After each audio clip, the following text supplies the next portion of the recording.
1,30,00,000 తనకి తిరిగి వస్తే అతని కుటుంబానికి ఉపయోగపడతాయి అని చెప్పి నమ్మి ఈ కూటమి ప్రభుత్వాన్ని సహాయం అడిగితే ఏం చేశారండి? మీరిచ్చిన తీర్పు ఏంటి? ఆవిడ అరెస్ట్.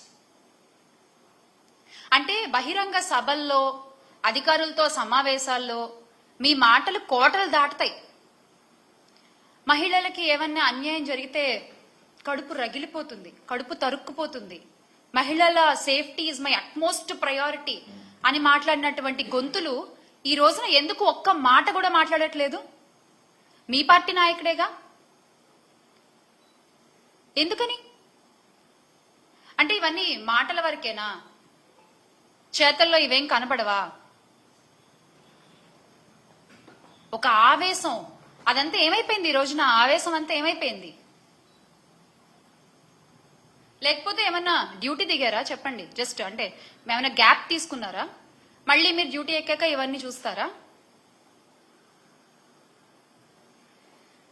రాజకీయ ముసుగులో ఒక మహిళను వంచి మోసం చేసి, అంటే ఎంత సిగ్గు విడిచి ఆమె బయటకు వచ్చి ఇదంతా జరిగిందంతా చెప్పి 30 సవర్ల బంగారం తీసుకున్నాడు, మా అధికారు వస్తున్నాడు, 1,30,00,000 నాకు కావాలి అంటే అత్తగారి నుంచి వచ్చిన ధనాన్ని, నగదుని, బంగారాన్ని ఆ లక్ష్మి అనే ఆవిడ ఆయనకి ఇస్తే ఆయన ఈ రోజున మాట్లాడే మాటలేంటి? తిరిగి అడుగుతున్నందుకు గొంతు పిసికి చంపేస్తా, నీ పిల్లలు పెద్దవాళ్ళు అయ్యారని ధైర్యంతో మాట్లాడుతున్నావా, వాళ్ళ కాళ్ళు విరిచేస్తా, ఏ పోలీసు వస్తాడు, ఎవరు చూసుకుంటారు అని చెప్పి మాట్లాడే మాటలా?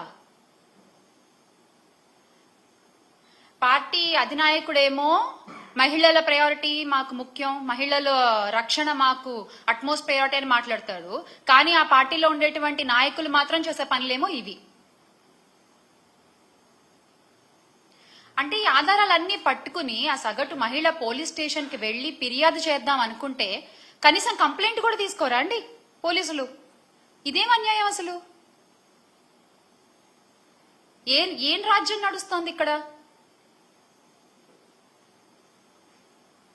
ఇదే గత 5 ఏళ్లలో చూసుకుంటే ఫోన్లో దిశ యాప్ ని నొక్కిన, ఫోన్ ని షేక్ చేసిన, ఆడపిల్లలపై అన్యాయం చేయాలనుకున్న వాళ్ళని షేక్ చేసేలా, వాళ్ళ అంతు చూసేలా పనిచేసిన వ్యవస్థలో ఉన్న ఈ రాష్ట్రంలో ఈ రోజున మహిళలు భయంగా బతుకుతున్నారు.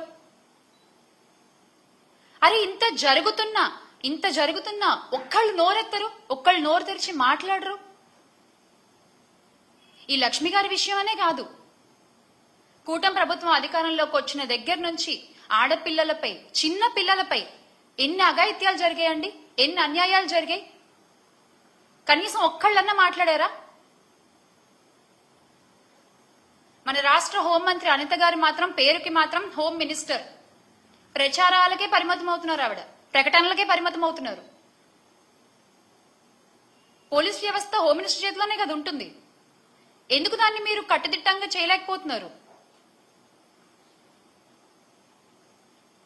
రాష్ట్రంలో గంజాయి సాగు చేసిన, ఆడపిల్లలకి అన్యాయం చేయాలన్న ఆలోచన వచ్చిన ఆ రోజే వాడికి ఆఖరి రోజు అని చంద్రబాబు నాయుడు గారు చిలక పలుకులు పలికారు కదా.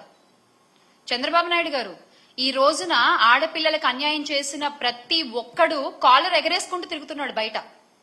ఇంకా చెప్పాలంటే ఆ ఆడపిల్లలకి అదే చివరి రోజు అయింది కొన్ని సందర్భాల్లో. దానికి మీరు ఇచ్చే సమాధానం ఏంటండి?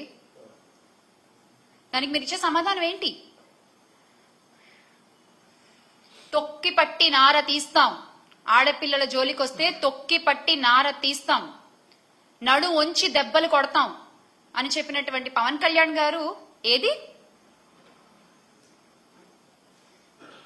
తొక్కలేదు, నారాలేదు.